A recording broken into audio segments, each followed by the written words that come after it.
Well, I want to welcome all of you who are part of the board of Mercy Home, but also from St. Robert Bellarmine Parish, and to wish all of you a blessed Easter, you and your families, but also a greeting to all of you who are watching, viewing, and celebrating with us this Easter Day Mass here at Mercy Home. I'm so grateful to Father Scott Donahue and all of his staff for the wonderful way that they prepare everything and also provide this great service to the people of God here in the Archdiocese and beyond. I have to tell the people of St. Robert Bellarmine that the parish that I was pastor of in Omaha before becoming a bishop in 1998, that seems like a long time ago, and it was St. Robert Bellarmine in Omaha.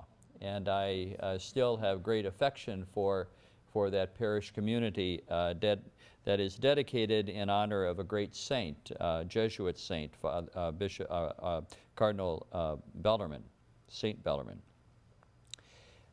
We hear the gospel today end with those words. They did not understand that he had to rise from the dead. And we come here on this feast of Easter as believers.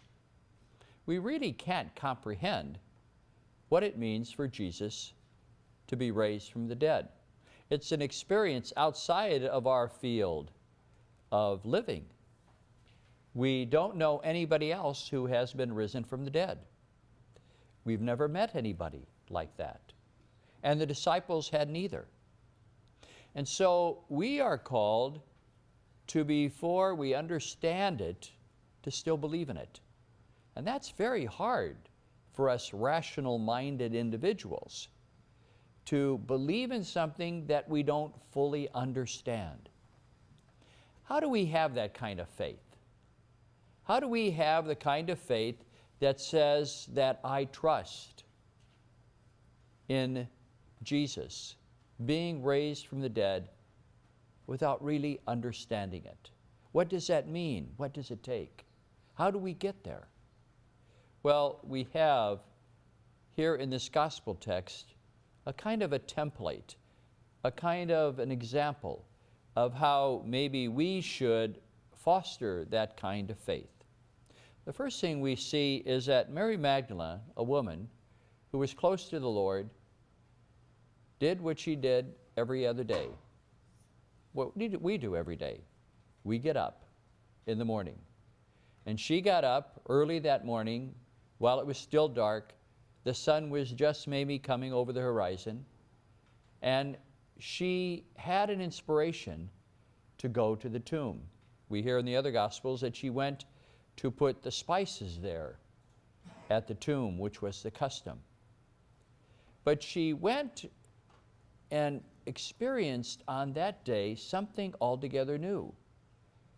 She was going thinking that the body of Jesus was still there, but the stone was rolled away.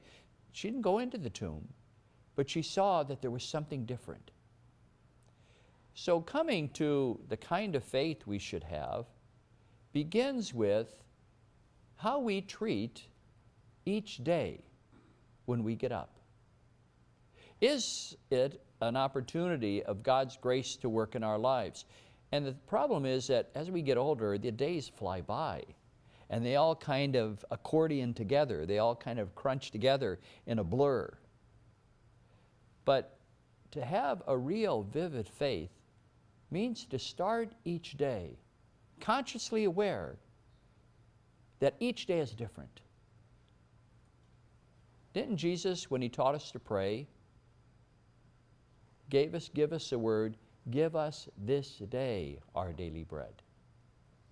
Just think in your own lives, how many times you have given yourself over to useless worry and anxiety because you're not thinking about that day, but the days ahead. You're thinking about what's going to happen 2 or 3 weeks or maybe a year from now. We seem at times as a collective body of people to have that kind of fear and anxiety. We see it taking place in the world today in our own nation, as people seem to be divided and polarized so much because we're afraid. We have anxieties about the future. What Jesus calls us to is the kind of faith that stills our hearts, that centers us, realizing that today's worries are enough for today, as he tells us. To have that kind of tranquility of heart, realizing that every day God is doing something new in our lives, and we should pay attention to it. Can we pay attention each and every day to the uniqueness of each day? I suggest that to you.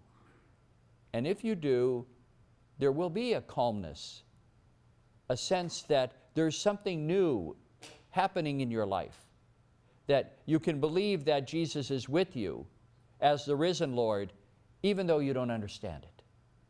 To have that kind of faith. The second thing that we see in the Scriptures is that Mary Magdalene just doesn't go back and kind of think about this herself. She goes and tells Peter and the beloved disciple, whom we believe is John. She shares this. She realizes that her faith is not something just for herself, but rather it's to be shared. And she is to receive the support of that community that's there. So often in our world today, we diminish faith by making it something personal rather than shared. The very word religion means that we have bonds and links with each other in which we share our faith with each other. Pardon me. And so Mary reminds us today that we have to see that our faith is shared. Some years ago, a father of a large family was telling me about his 16-year-old daughter coming him to one day and saying, you know, Dad, I know we go to church as a family every Sunday, but I don't want to go anymore because, you know, it's the same old thing week after week. And I don't get anything out of it. Now, I know this might be shocking to you that a 16-year-old would ever say something like that.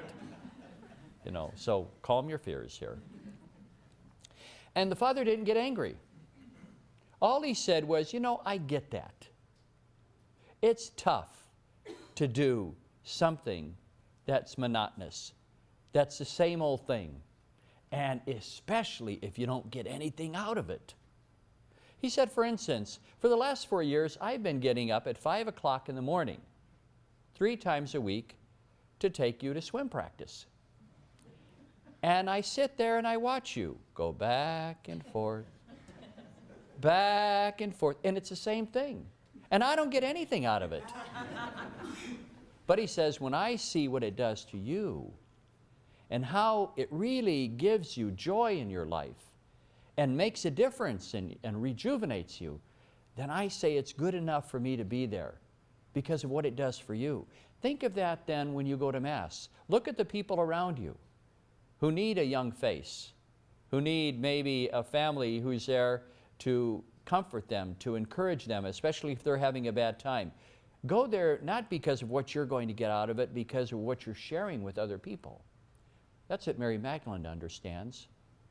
She comes to the disciples because she wants to share this faith. She wants to share this experience and also receive support from them. Easter should do that for us. Maybe that's why people, if they don't come to Mass regularly, like to come to those days of Easter and Christmas, and they surely come on Ash Wednesday too, because they realize that faith has to be shared. It's not a private thing. And so to be able to believe without understanding has a component of how our faith enlivens, enriches other people. That's part of our faith. We do it not because we always understand, or maybe even we like it, or maybe we get anything out of it, but because we know that we're bound to one another. We're linked to one another. We need one another. And the final thing we see in the reading is that Peter and the beloved disciple get to the tomb and find it empty. Doesn't that resemble the kind of emptiness sometimes we feel in our own lives? It's hard to believe because we feel empty. We've run out of resources. We try to grab a hold of something to believe in, and people disappoint us. People in the church have disappointed us. And we feel sometimes left empty. And it's right then that the Lord reminds us that His grace is still at work in us. A mother of a family was telling me that the family came back from burying grandmother. They had the funeral for grandmother, and they were sitting around the table, and she mentioned how much she really took heart in the opportunity to be around their grandmother when she was dying, around her bed, because it gave them a chance to tell her how much they loved her and how much she loved them. It was a great sharing. She said, that's the way that I'd kind of like to die, with my family around. And so that sparked a conversation to the people around the table. How would you like to die? One person said, I'd like to die after throwing a big party. Another one said, I'd kind of like to die in my sleep because I don't want to have any pain. And she noticed as they were talking that her young daughter of 7 years old, Rachel, was sitting there kind of quietly, reflecting. And maybe she thought that this discussion about death was too much for her daughter. And so she said, Rachel, tell me, what are you thinking? How would you like to die? And Rachel looked up at her and said, I'd like to die saving someone's life. What a great answer. It blew her mother away. I'd like to die saving someone's life. Well, Rachel reminds us that even though at times we feel empty, deep down within us is a generosity, is the ability to love, to sacrifice, even though we feel as though we've sacrificed so much, we've given so much, and we're empty. The resurrection is about believing that God's mercies and graces are never exhausted in us. There's always something more. Like Rachel, we can live our lives and die saving others. So today, as we hear this passage of trying to believe in the resurrection without fully understanding it, having a faith that really doesn't always understand, it's a reminder that every day when we get up, we should thank God for that opportunity. Something new will happen. It's an opportunity for us to come together as a community, to realize that even though we don't understand each other, we can believe that God's working in other people and should not judge them. And also, we should have the kind of faith that even when we feel at our limits and empty, like that tomb, that God is still working in us, even though we don't understand it. In a moment, we're going to renew our baptismal promises as we do on Easter Day. We do it instead of the creed. Let us hear each other say, I do believe. We say it individually, shoulder to shoulder. And let each other's voices, as we say that, encourage one another. Encourage each other to have the kind of faith that even though we don't always understand what God's doing or what's happening to us, we can still rely on Him. And hopefully, we can rely on one another.